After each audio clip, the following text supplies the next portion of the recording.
आज पवित्र शनिवार. संपूर्ण जगातील आगळा वेगळा असा वर्षातील दिवस. संपूर्ण जगभर कुठेच आजच्या दिवशी पवित्र मिस्साबली साजरा केला जात नाही. किंबहुना गुरुवारी संध्याकाळी सुरू झालेला पवित्र मिस्साबली आजच्या रात्रीच्या जागरण विधीच्या वेळेला पूर्णत्वास जाणार आहे. म्हणजे आपण अजूनही जणू काही त्या पवित्र मिस्साबलीच्याच वातावरणात आहोत अशा भावनेने हा दिवस साजरा करायचा असतो.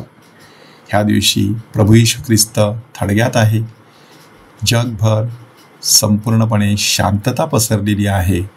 राजा झोपलेला आहे. लवकरच तो पुनरुत्थित होणार आहे. म्हणून ख्रिस्त सभा त्याच्या पुनरुत्थानाची वाट पाहत त्याच्या थडग्याजवळ मनन चिंतन करत बसलेली असते. अशा पार्श्वभूमीवरती प्रभू येशू ख्रिस्त थडग्यात आहे म्हणजे नक्की तो कुठे आहे ह्याचंही स्पष्टीकरण ख्रिस्त सभा देत असते की तो अधोलोकात उतरला. हे जे धर्मतत्व आहे ते धर्मतत्व आजच्या दिवशी साजरं केलं जात असतं की आपल्या मृत्यूनंतर प्रभू येशू ख्रिस्त अधोलोकात उतरला. त्याच्या आगमनाची पूर्वतयारी करताना नीतिमान जीवन जगणारी जी मंडळी अधोलोकात होती त्या सर्वांना स्वर्गाचा दरवाजा उघडण्यासाठी, त्यांना स्वर्गात घेऊन जाण्यासाठी प्रभू येशू ख्रिस्त अधोलोकात उतरतो. त्याद्वारे नक्की आपल्याला कोणता संदेश देण्यात आलेला आहे की येशूच्या मृत्यूमुळे मृत्यूची भिंत फोडून येशू त्याच्या पलीकडे जातो. जगातील अशी कोणतीच जागा नाही की जिथे ख्रिस्ताचा प्रकाश, ख्रिस्ताचं सामर्थ्य आणि त्याची शक्ती पोहोचू शकत नाही. म्हणून येशू अधोलोकात जाऊन पोहोचतो आणि त्या सर्व लोकांना स्वर्गराज्याच्या दिशेने घेऊन जातो. म्हणूनच दुपारी 12 वाजेपर्यंत प्रभू येशू ख्रिस्ताचा मृतदेह काही चर्चमध्ये दर्शनासाठी ठेवला जात असतो आणि त्यानंतर मात्र ईस्टरच्या तयारीसाठी ख्रिस्त सभा सुरुवात करत असते. आणि संध्याकाळच्या वेळेला ख्रिस्त सभा काळोख पडल्यानंतर जागरण विधीला सुरुवात करत असते. अशा प्रकारचा हा शनिवार अत्यंत महत्त्वाचा असा दिवस. थोडंसं उदासवानं वातावरण असण्याची शक्यता, कारण काल गुड फ्रायडे साजरा केलेला आहे. उद्या ईस्टरचा सोहळा साजरा केला जाणार आहे. मधल्यामध्ये माणसाच्या जीवनाची जी अवस्था असते त्या अवस्थेचं हे प्रतीक असतं.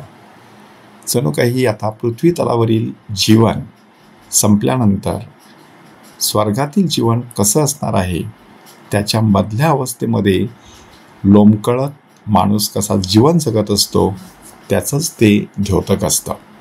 म्हणूनच पोप बेनेडिक्ट 16 हे म्हणतात, प्रायश्चित्त काळ, पृथ्वी तलावरील संघर्षाचा काळ, पुनरुत्थान काळ हा स्वर्गातील वैभवशाली जीवनाचा काळ.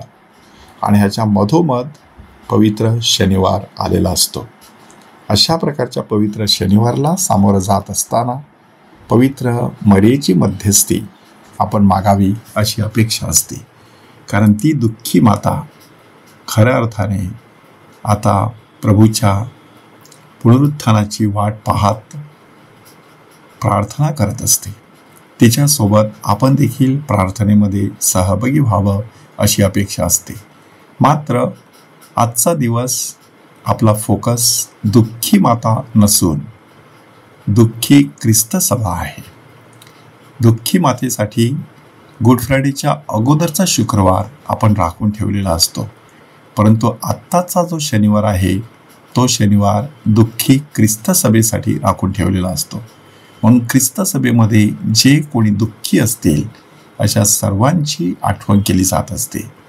ख्रिस्त सभेमध्ये श्रद्धेसाठी ज्यांनी आपलं प्राणार्पण केलेलं असतं त्यांचीही आठवण केली जात असते.